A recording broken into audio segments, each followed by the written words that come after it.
Link, ஆண்பால் பெண்பால், gender. Raja Rani, king queen. Samrat சம்ராட்டிங்கே, இது மகாராஜா மகாராணி. சம்ராட் அப்படின்னா நிறைய தேசங்களுக்கு அரசராக இருப்பார், பெரிய அரசர், பேரரசர். சுவாமி சுவாமினி, சுவாமி அதாவது கடவுளையும் சொல்லலாம், சாமி அம்பாளையும் சுவாமினி சொல்லலாம். ஊண்டு ஊண்டுனி, ஒட்டகம், ஆண் ஒட்டகம் பெண் ஒட்டகம்.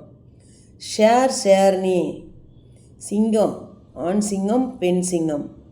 மோர் மோர்னி, ஆண்மயில் பெண்மயில். புத்திர புத்ரி, மகன் மகள். கவி கவயித்ரி, பொயட் பொயட்டஸ். தன்யவாத்.